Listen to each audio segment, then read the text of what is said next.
Thermochemical changes, energy and chemical reactions. This unit focuses on thermal energy. The movement of thermal energy, or heat, is called thermodynamics. The thermodynamics of a system is contingent upon whether the system is open, closed, or isolated.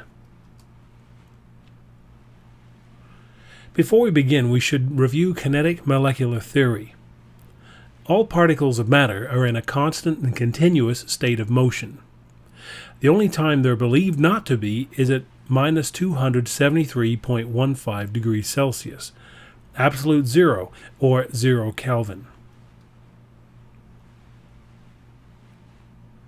Temperature, as taken with a thermometer, relates to the average kinetic energy of these particles.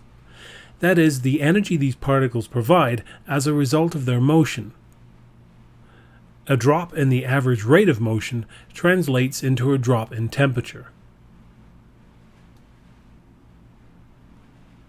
An increase in the particle's rate of motion translates into an increase in temperature.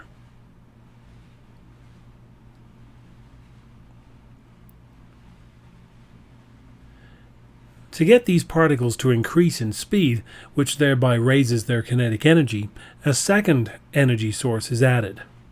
Since energy cannot be created, the addition of this energy to the particles will increase their kinetic energy, causing them to move faster and yield a higher temperature.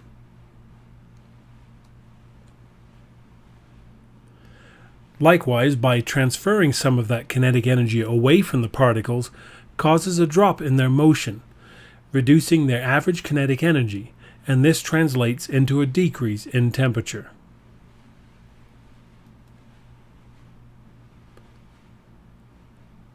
We don't have an instrument to measure the actual amount of energy contained within particles at any one moment. But we can measure how much energy is required to influence change in the rates of particle motion. And this rate of change is evidenced by a change in temperature of the substance having energy applied to it or removed from it.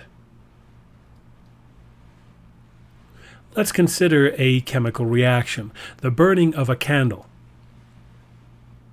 The chemical energy tied up in the chemical bonds between the atoms that make up the candle wax is liberated to the air around it.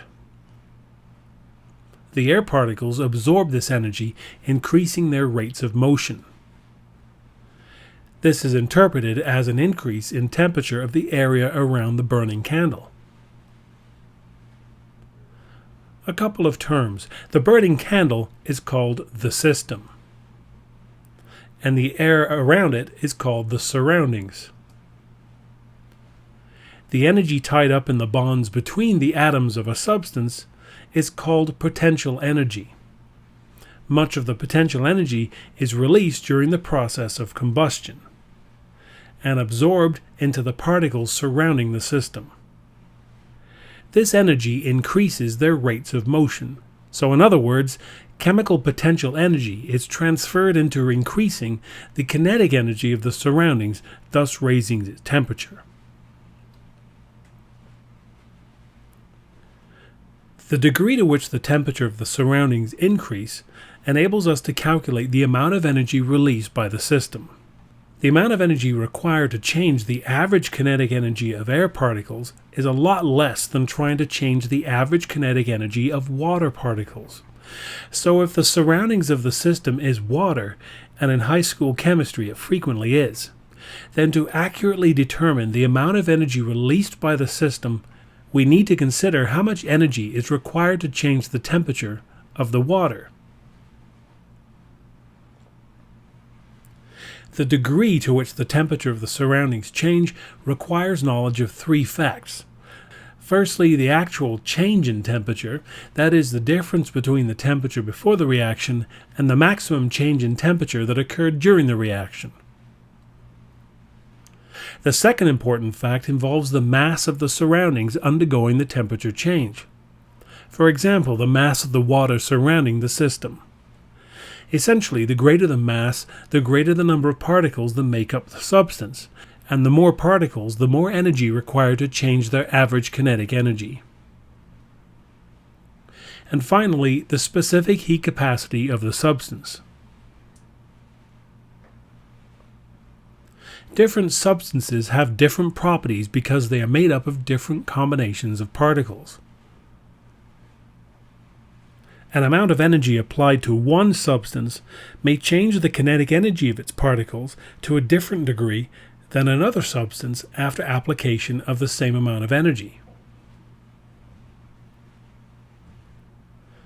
So the specific heat capacity is the amount of energy in joules required to change 1 gram of that substance by 1 degree Celsius.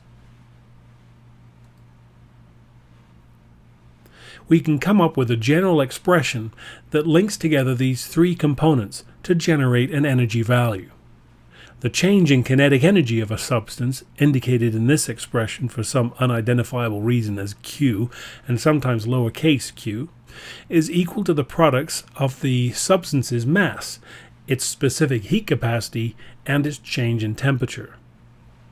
Likewise, by algebraically manipulating this expression, we can solve for any one of these components if we know the other 2 and the energy involved.